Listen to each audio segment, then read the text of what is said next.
Bom dia, boa tarde, boa noite, amigos. Aqui o professor Renato André novamente.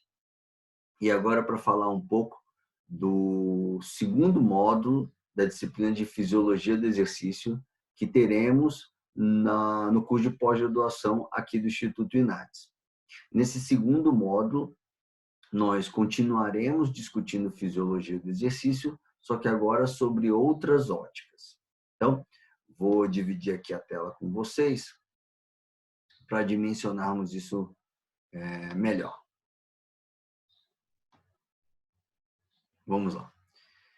No módulo 1 de Fisiologia do Exercício, discutimos aspectos metabólicos relacionados à manifestação do exercício e seus efeitos, tanto agudos quanto crônicos, informações essas que subsidiam a prescrição do exercício. Já no módulo 2, enveredaremos pelo estudo da neurofisiologia aplicada, como também da psicofisiologia do exercício.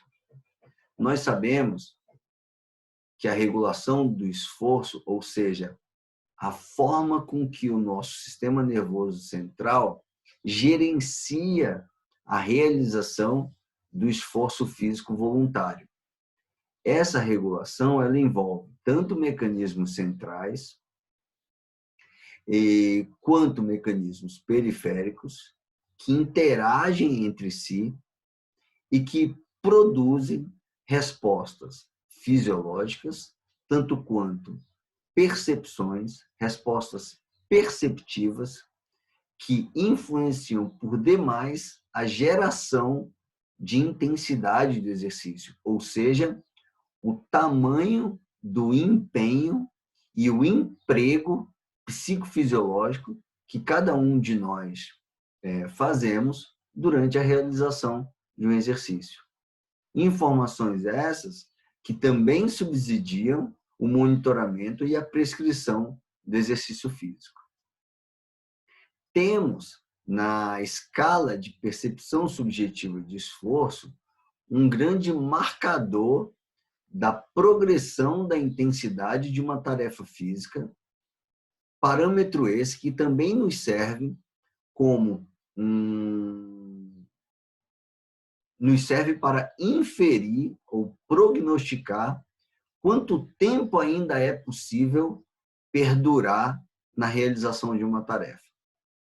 Todos temos experiência com a escala de percepção subjetiva de esforço, seja aquela de 10 pontos, indo de 0 a 10, ou aquela que vai de 6 a 20 pontos, ou seja, uma versão mais antiga, uma versão mais moderna, e que em estudos prévios tem demonstrado que é um marcador forte de como esse sistema nervoso central faz a regulação do esforço.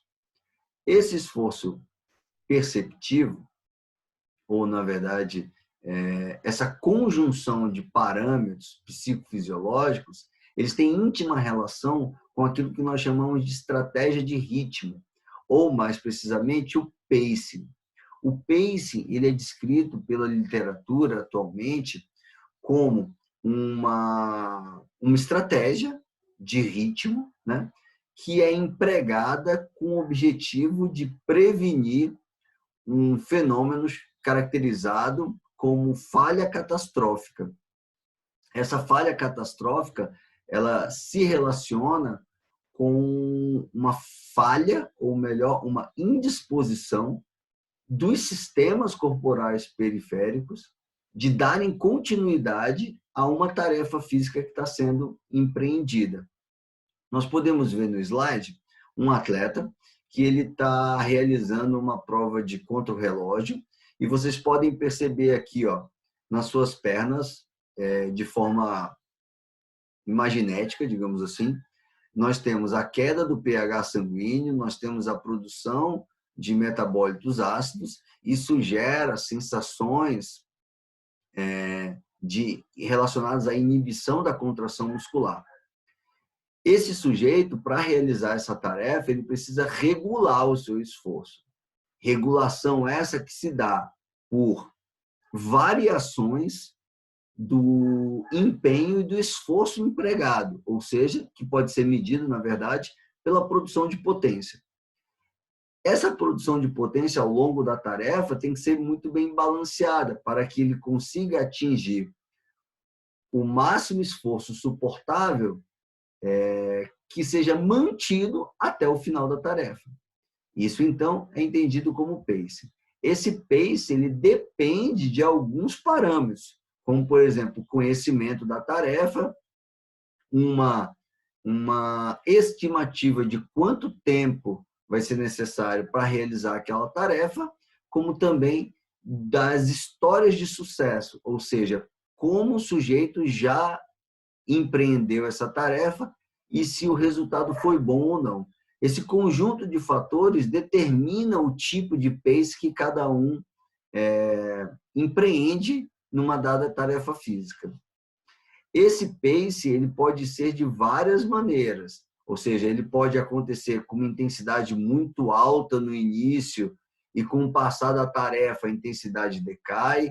Eu posso ter uma intensidade inicial mais baixa e que vai aumentando ao longo do tempo. Eu tenho um ritmo que foi mantido ao longo da tarefa ou mesmo em formato de onda U, onde eu tenho um incremento inicial, um decremento e um incremento no final da tarefa. Esse esforço que fora percebido pelo sujeito e que for empreendido através de mecanismos conscientes e inconscientes de emprego de um pacing, ele depende muito da tarefa em si, de como essa tarefa é percebida.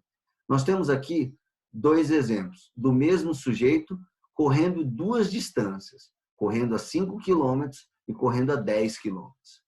A 10 quilômetros, nós temos, por uma lógica teórica bastante simples, que a intensidade de corrida é menor, ou seja, ele consegue empreender uma velocidade bastante maior na prova de 5 quilômetros do que na prova de 10 quilômetros. Essa intensidade empreendida, ela depende das sensações que o sujeito tem durante a prova.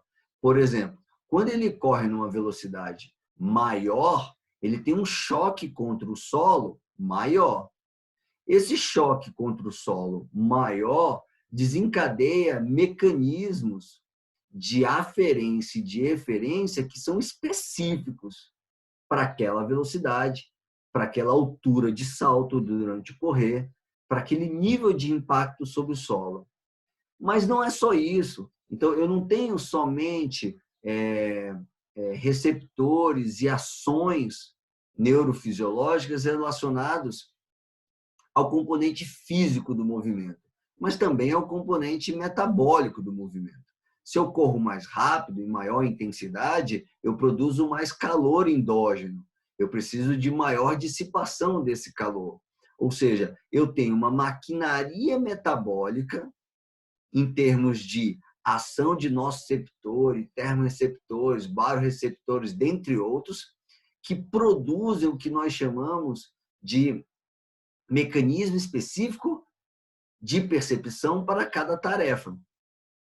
Esse mecanismo é representado aqui na imagem por esse algoritmo cerebral. Sabemos, então, que cada tarefa, para cada condição, possui um algoritmo próprio. Algoritmo esse que é chamado a trabalhar, ou seja, é solicitado toda vez que o indivíduo